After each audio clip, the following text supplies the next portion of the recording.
And it's Coast 103.5. We're the LNK Morning Show here on your Friday, 9/11. Wow. And right now it is 6/11. I'll never forget it. So it was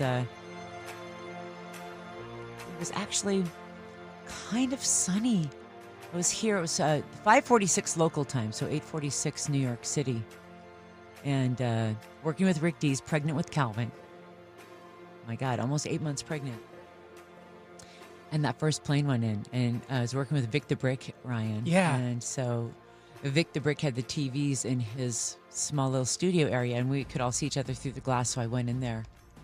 And we just stood there in silence, and then Calvin just began to kick and move and push, and I had to sit down, and Vic got me water, and I just said, look, let's just get on the air. We have to get on the air, and we did, and we took all kinds of calls, and then the second plane happened, and it just all unfolded live on the radio, live on TV. You know, we have so many memories, all of us collectively, because, you know, you'll never, ever, ever forget that. Where you were when you saw that, heard that, turned on the news, saw the Today Show, saw Katie Couric, saw Brian Gumbel, you know, all these people who were right there live on the air in New York City. And this is going to be hard to hear, but we have the 911 tapes of the firefighters scrambling to get there. Engine 1 out, World Trade Center, 1060. Send every available ambulance, everything you got to World Trade Center now. Oh, man. And, you know, Calvin settled down later on in the day. I called my doctor. He said, look, as soon as you can, you go home and you lay down. We are not ready to have a baby. Yeah. And it's stress. It's stress. So that's what I did. So, wow. And he said, don't watch TV. The stress of that day for you transferred to Calvin in your tummy. Wow. And here's another thing. I was thinking about this morning when I got up. I'm like, oh, my God, our 2011 babies are now the 2020 high school grads, the COVID grads. Oh, yeah, the 2001 babies. Yeah, totally. The 2001 babies, sorry, yeah.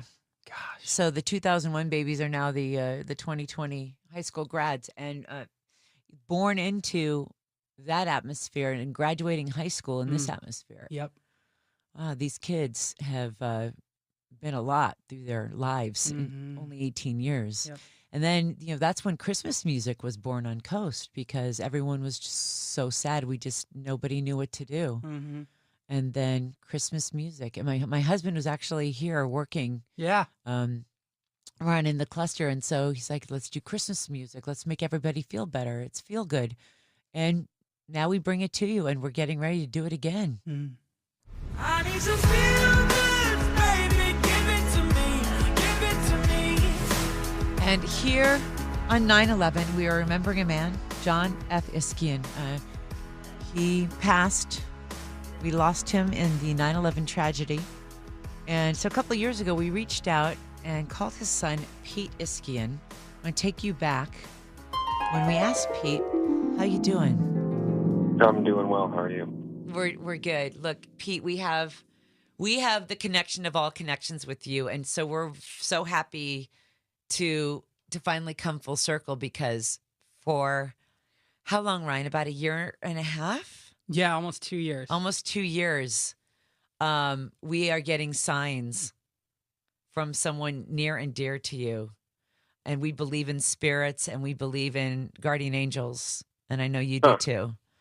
Yeah, I do have some experience with that, but I would love to know what that is. Yeah. So almost 2 years ago, I went to the 9/11 memorial, and as I was standing on the wall, and I'd been a couple other times, but I was standing there, my hand was on a name, and it was John F. Iskyan, and that was your father.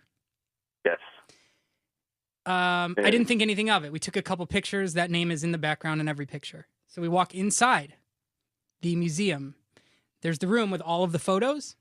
I walk in, and like a tractor beam, I walk right to, of all those photos, I walk right to John F. Iskyan. And I thought, well, that's a little odd. Of all the names of all the photos, there I am. Right. From that room, we went into the room that plays the videos. I walk in, it goes, fades to black, and a new one starts. John F. Iskyan. Wow. And I thought, okay, what is happening? So I didn't really know what to do with that information in January 27th. Does that date mean anything to you? January 27th, I not to me, no. It's not his birthday or anything? No, that'd be April 11th.